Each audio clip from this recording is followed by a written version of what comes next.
کتنی بڑی بات ارشاد فرمائی، فرمایا لا تقنطوا من رحمت اللہ، تم نے میری رحمت سے نا امید نہیں ہونا۔ اللہ کی رحمت سے نا مالک کیا ملے گا؟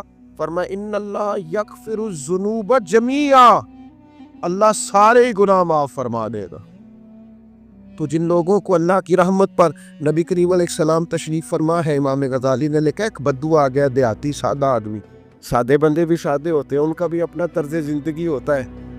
بدو آ گیا، سادہ آدمی تھا، آتے ہی السلام علیکم لے کے نا تو کوئی بات ہی نہیں کی، سیدھا سیدھا ہی کہتا یا رسول اللہ صلی اللہ علیہ وسلم یہ بتائیں قیامت کے دن حساب کس نے لینا ہے؟ حضور فرمانے لگے بھئی یہ تو بڑی صاف سی اور مختصر سی اور سادہ سی بات ہے، حساب تو اللہ تعالیٰ نے لینا ہے۔ اب اس نے جو لفظ کہے اللہ کے حبیب کی آنکھوں میں آنسو آ گئے، کہنے لگے اگر اللہ نے حساب لینا ہے پھر انشاءاللہ کرم ہی ہوگا۔ تو حضور فرمانے لگے تمہیں یہ امید کس طرح ہے؟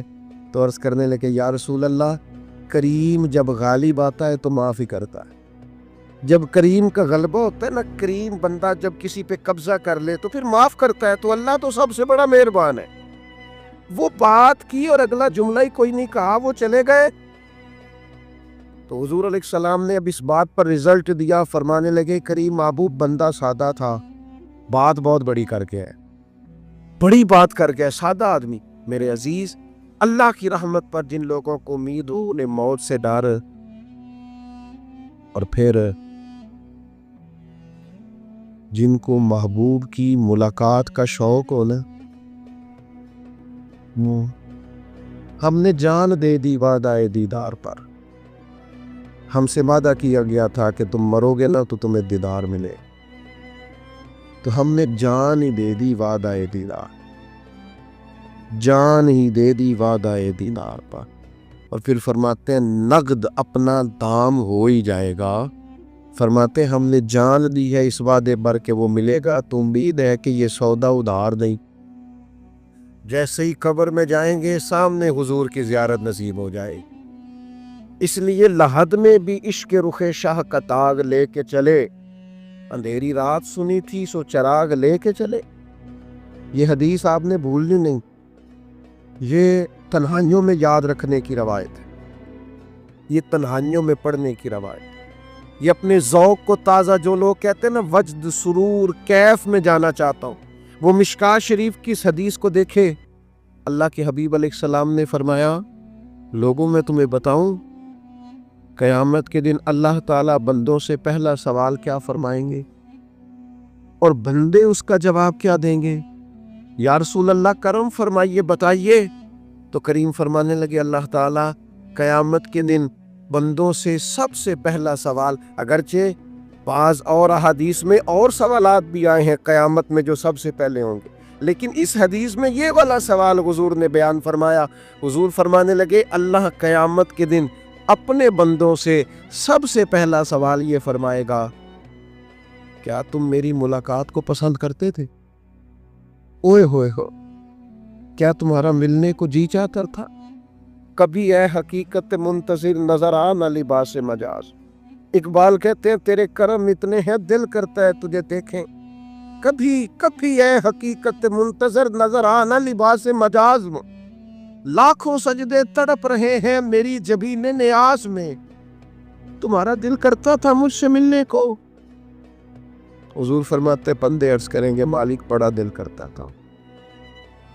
تو پھر اللہ فرمائے گا یہ گفتگو کی معنویت تو دیکھو یار، اس کا حسن تو دیکھو۔ اللہ پھر پوچھیں گے کیوں دل کرتا تھا تمہارا؟ دل کرتا تھا تو کیوں کرتا تھا؟ عرض کریں گے مالک اس لیے کہ ہمیں امید تھی کہ تم معاف بھی کر دے گا، رحمت بھی فرمائے گا، اس معافی کی امید پر دل کرتا تھا تو ملے۔ حضور فرماتے ہیں پھر رب فرمائے گا مجھ پر واجب ہے، میں نے اپنے کرم سے واجب کر لیا ہے کہ آج تمہیں جنت عطا کروں گا۔ یہ جو ملاقات ہے نا، ملاقات کہ وہ ملیں گے، ان سے ملاقات ہو۔ عمر بیت گئی نا نام جپتے، عمر بیت گئی نا تذکرہ کرتے۔ ہم سے بھی لوگ پوچھتے ہیں کیا کمائی کی، کیا زندگی میں حاصل کیا، تو ہم کہتے ہیں شرق سے غرب تک ملک کے ایک کونے سے لے کر دوسرے کونے تک مدینے والے کی بات کی، حضور کا ذکر کیا۔ نبی پاک کے اور میں اپنی حیاتی تو قربان تھی، وہاں ساری محمد محمد پکیندے گزر گئی ساری۔ یہ اعزاز ہے، یہ کرم ہے۔ اب کیا ہوتا ہے، گناہگار لوگ اتنا بڑا دعویٰ تو نہیں کر سکتے، لیکن دل تو چاہتا ہے نا کہ چلو جس کا نام لیا ہے اس کی کبھی زیارت کی، کبھی ملاقات بھی ہو، کبھی نظر کرم بھی ہو۔ کسی نے اپنے محبوب سے کہا تھا کہ ذرا ایک نظر مجھ پہ بھی کیجئے، تو قریب بیٹھے ایک شخص نے کہا یار تو نے بڑا دعویٰ کیا ہے، جو محبوب ہوتے ہیں ان کو تکلیف نہیں دی جاتی، تو کہتا ہے پورا چہرہ ہی تیری طرف پھیرے۔ تو پھر اس نے اس درویش سے پوچھا کہ میں بھلا پھر کیا کروں، میرا دل تو میرا بھی کرتا ہے، چلو یہ تو آپ کی بات ٹھیک ہے کہ اب میں محبوب سے کہوں کہ اتنی تکلیف کرے کہ میری طرف پورا رخ پھیرے تو ٹھیک نہیں، تو پھر بتائیں میں کیا کروں؟ تو اس نے کہا ان راہوں میں کھڑا ہو جا جن راہوں کی طرف وہ کریم دیکھتا ہے۔ چلو اسی با کردار کو دیکھتے دیکھتے بیچ میں تیرے اوپر بھی نظر، مجھ پہ محشر میں نصیر ان کی نظر پڑ ہی گئی، مجھ پہ محشر میں نصیر ان کی نظر۔ اوئے ہوئے، اللہ کرے آپ کو بھی وہ لطف آئے جو مجھے آ رہا۔ کہتے مجھ پہ محشر میں نصیر ان کی نظر، یہ انتہائی عاجزی ہے کہنے والے کی۔ اس نے بالکل اپنے آپ کو ختم کر کے کہا کہ میں قابل تو نہیں تھا، اور میں پھر تکلیف دیتا کہ میری طرف دیکھیں، اسپیشل میرے لیے وقت نکالے، پر کرم یہ ہوا کہ مجھ پہ محشر میں نصیر ان کی نظر پڑ ہی گئی۔ کہنے والے اسے کہتے ہیں خدا کا کرنا، کہنے والے اسے کہتے ہیں خدا کا کرنا۔ اللہ نے کیا کہ نظر مجھ پر پڑ ہی گئی، اور جب پھر پڑ گئی تو تیری ایک نظر کا کمال ہے اور میری زندگی کا سوال ہے، پر جب پڑ گئی تو سو پھر پڑ گئی۔ موت سے وہ بندہ کبھی نہیں ڈرتا جسے ملاقات کا شوق ہو، ملنا چاہے داتا علی اجمیری سے اور موت سے ڈرے، ملنا چاہے حضرت غوث پاک جیلانی سے اور پھر موت سے ڈرے۔ زندگی گزری ہو علی علی کرتے پھر موت سے ڈرے، عمر بھر سیدنا عثمان غنی کی سخاوت کی بات کی ہو اور پھر جنت میں جا کے ان سے ملنے کا شوق پیدا نہ کرے، ساری زندگی سیدنا فاروق کا عدل بیان کیا ہو، ساری زندگی ان کے انصاف کا تذکرہ کیا ہو، پوری امت کو بتایا ہو کہ اگر جینا چاہتے ہو تو عمر کے رستوں پر چلو، اور پھر یہ موت سے ڈرے اور مر کے جناب فاروق اعظم کی زیارت کو پسند نہ کرے۔ جسے صدیق کی وفائیں یاد ہو، جنہیں جناب ابو بکر صدیق کا عشق یاد ہو، وہ پھر ان کی زیارت نہ کرنا چاہے اور ساری عمر حضور کی ناز بڑی ہو۔ مانا نہیں آتا تھا پھر بھی کہا بلغ العلا بکمالہ کشفت تجا بجمالہ حسنت جمیع خصالہ صلو علیہ والہ سے نہیں ترجمہ آتا تھا، پر جب بھی کو پڑھتا تھا یہ بھی جھومتا تھا، مولا یا صلی وسلم دائماً۔ میں آپ کو بتاتا ہوں، توتلا آدمی، توتلا اور دیوانہ مجذوب بیچارہ، سمجھ نہیں، توتلا بولنا بھی ٹھیک نہیں آتا۔ مجھے نماز کا سلام پھرا دو، جلدی آ گئے، اور ایک مجذوب آدمی تھے، سادے تھے، تو سلام لی تو کرنے لگے میں گل کر لی تھی، تو میں نے ان سے کہا کہ تھوڑی دیر کے بعد ملتے ہیں۔ 7 آدمی ہے، اللہ مجھے معاف کرے، میں کوئی نقل تو نہیں ان کی اتار سکتا، اس زبان کو ہم توتلی نہیں کہتے، ہم اس زبان کو بلالی زبان کہتے ہیں۔ یہ بڑی خوبصورت زبان ہوتی ہے، یہ جو توتلے لب و لہجے ہوتے ہیں نا، وہ جب بچہ پوری طور پہ اماں نہیں کہہ سکتا، توتلا ہوتا ہے، تو کوئی مزہ آتا ہے اماں کو اماں کہلوانے میں۔ جب وہ پوری طور پر باپ کو بابا نہیں کہہ سکتا اور توتلا ہوتا ہے تو کوئی مزہ آتا ہے کہنے میں۔ وہ جب دادی نانی دادا کہتا ہے تو دادے کا دل کرتا ہے یہ 100 بار کہے، کیونکہ اسے کہنا نہیں نہ آتا، لیکن اس توتلاہٹ میں جو اس کو لطف آتا ہے۔ مجھے بڑے لوگ آ کے شعر سناتے ہیں، میں نے بڑے خوشگلو نعت خوانوں سے زندگی میں سنا ہے، وہ صاحب میرے پاس آئے اور میں نے کہا بعد میں ملیں گے، تو 7 آدمی ہے، مجذوب ہے، پورا شعور نہیں رکھتا، مجھے کہنے لگا مصطفیٰ جان رحمت کے بعد، مصطفیٰ جان رحمت میں لاکھوں سلام کے بعد، یعنی معنی یہ تھا کہ سلام کے بعد، تو اب بڑے بڑے سریلے بندوں سے بھی بندہ سنتا ہے میرا دل کرے، اور میں نے جان بوجھ کے ان سے کہا دوبارہ کیا آجے ذرا، کیونکہ توتلے تھے نا. میں نے کہا تو کہنے لگے مصطفیٰ جان رحمت پہ لاکھوں سلام کے بعد او میرے عزیز یاد رکھو ساری زندگی حضور کی نعتیں بڑی، نبی پاک کے تذکرے سنے، اب موت سے ڈر جائیں؟ حالانکہ موت تو ایک پل ہے، پل سے گزریں گے تو سامنے اللہ کا دیدار بھی ہوگا، مدینے والے کی زیارت بھی نصیب ہو. تو زیارت ہوگی اور ہر نظر کانپ اٹھے کہ محشر کے دن خوف سے ہر کلیجہ دہل جائے گا، اوڑھ کر کالا جبہ وہ آ جائیں گے اور سارے محشر کا نقشہ بدل جائے گا. یہ موت کا خوف نکالنے والی چیزیں ہیں، ڈر. اچھا مجھے ایک بات بتائیں، یہ میں امید کی بات کرنے لگا ہوں، چلے اب یہ بات تو مشکل ہے پر کرنی پڑے گی، مجبوری ہے. کبھی کبھی ابا جی سے مار بھی پڑ جاتی ہے بندے کو، گھر میں کو 2-4 لگ بھی جاتی ہے، تو اس وقت نا جو سب سے بڑا سہارا کسی کو نصیب ہوتا ہے وہ یہ ہوتا ہے کہ اللہ کرے اماں گھر میں موجود ہو. اور میں نے دیہاتوں میں کئی مائیں ایسی دیکھی ہیں جو بیٹے کے حصوں کی مار کھاتی ہیں. ابا نے ڈنڈا لے لیا بیٹے کی غلطی پہ، اب اماں بیچاری سامنے ہو گئی ہے، 2-4 اس نے بھی کھا لی. یہ بات آپ سمجھے، موت کا خوف نکالنے کے مفہوم میں بات کرو، اماں موجود ہو نا گھر میں تو ابا سختی بھی کرنے لگے تو کسی وقت احساس ہوتا ہے کہ جناب یہ سختی نہیں ہوگی کیونکہ میری اماں، اور اماں پوری وکیل بن جاتی ہے، کہتی تو نہیں پتا وہ ہو گئی غلطی، وہ فلانے دے منڈے نے خراب کیتا ہے، حالانکہ ہو سکتا ہے اس نے اس کو بھی خراب کیا ہو، لیکن وہ اماں وکیل ہے، وہ وکالت کر رہی ہے اور وہ پے لاس کر رہی ہے. ہوتا ہے ایسے، اس بات کو سمجھ لیں اچھے طور پر. موت کا خوف نہیں، ڈر نہیں، اس لیے کہ گھر میں ماں موجود ہو تب آپ کا ڈر نہیں ہوتا.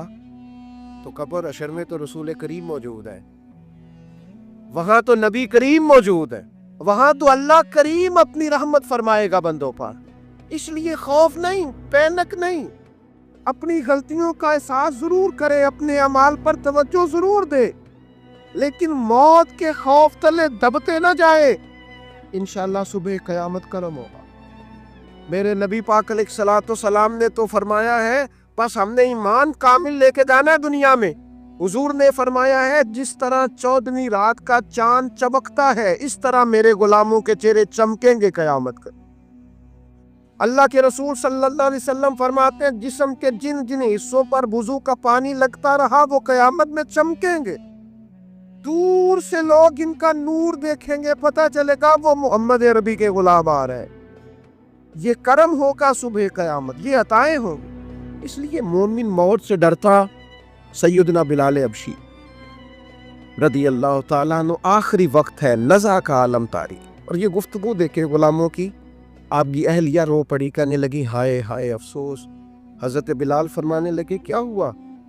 کہنے لگی افسوس ہے کہ آپ دنیا سے جا رہے ہیں. تو حضرت بلال نے مضمون ہی بدل دیا، سوچ کا زاویہ ہی بدل دیا. فرمانے لگے یہ افسوس کا مقام نہیں، یہ تو خوشی کا مقام ہے، اس لیے کہ میری آج آنکھیں بند ہوں گی، قبر میں کھلیں گی، مدینے والے محبوب سے بھی ملوں گا، حضور کے غلاموں سے بھی ملوں گا صلی اللہ تعالی علیہ وسلم. تو موت تو مقام مسرت ہے، اور اگر یہ مل جائے زندگی میں، ایک بدو ایمان لے آئے، ابن ماجہ میں موجود ہے. حضرت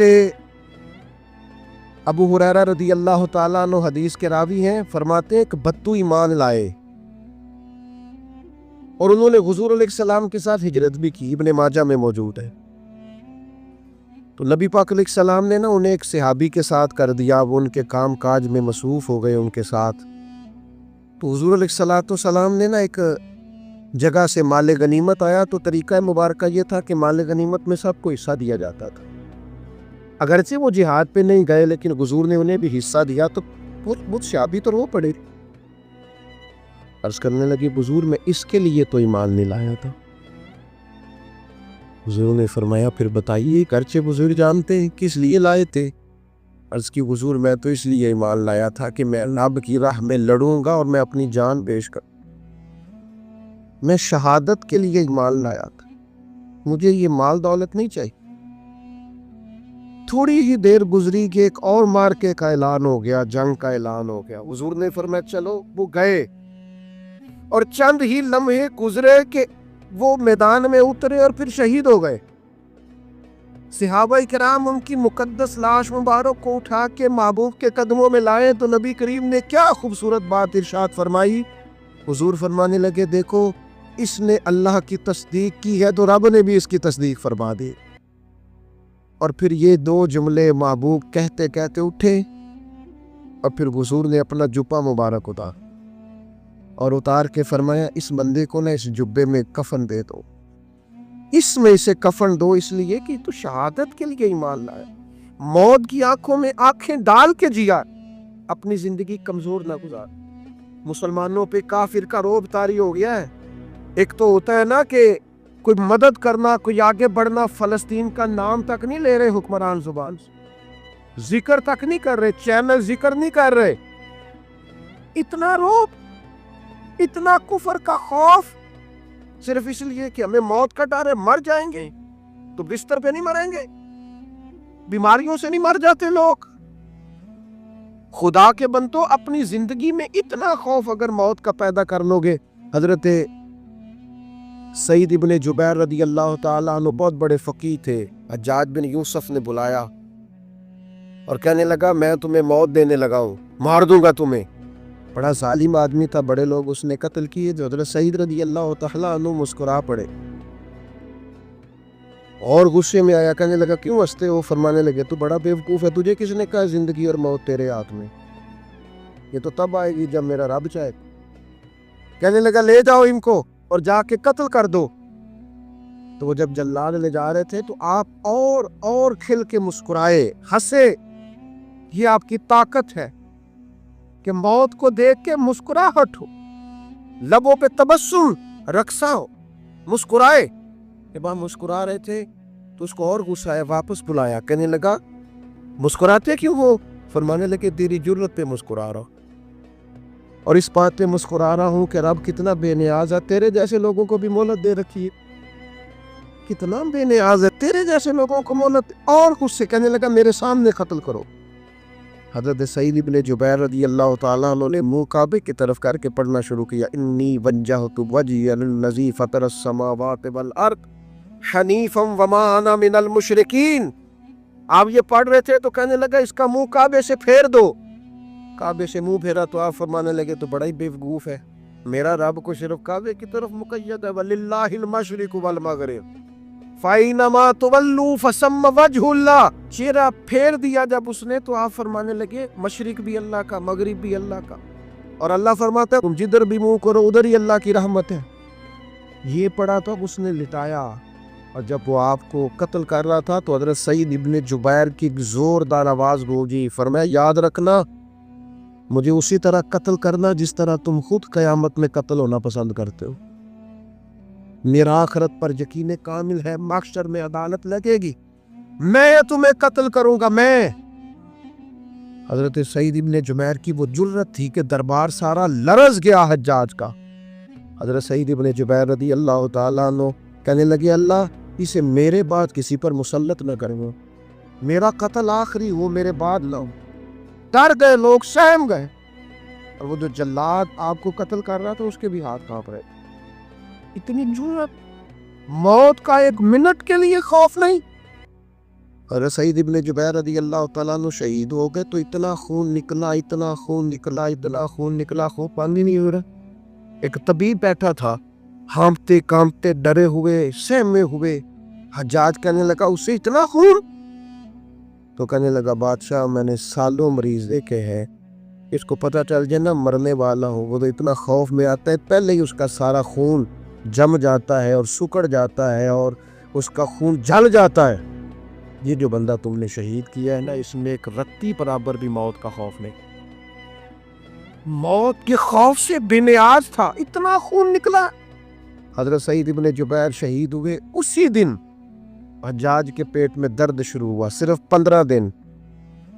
حجاج بعد میں زندہ رہا ہے 15 دن، اور ساری رات تڑپتا تھا، کہتا تھا مجھے خواب میں آ کے پیروں سے گھسیٹتے۔ حضرت سعید ابن جبیر چلاتا تڑپتا 15 دنوں کے اندر۔ طبیبوں نے کہا تیرا جو مرض ہے یہ کوئی آسمانی عذاب ہے۔ میرے عزیز موت سے ڈرے نہیں، بلکہ جو ظالم ہو ان کو ڈرا دے، یہ مومن کی شان ہے۔ اپنی زندگی کے اندر سے موت کا خوف نکال دیں، تاکہ زندگی کے جو دن ہیں وہ جیے تو جا سکیں، وہ انسان مضبوطی سے وقت سے گزار سکے۔ حضرت علی شیر خدا رضی اللہ تعالیٰ عنہ نا وہ جیکٹ نہیں پہنتے تھے جنگی، جو کمر پہ پیچھے لوگ پہنتے تھے نا، تلوار کوئی مارے تو زخم نہ ہو۔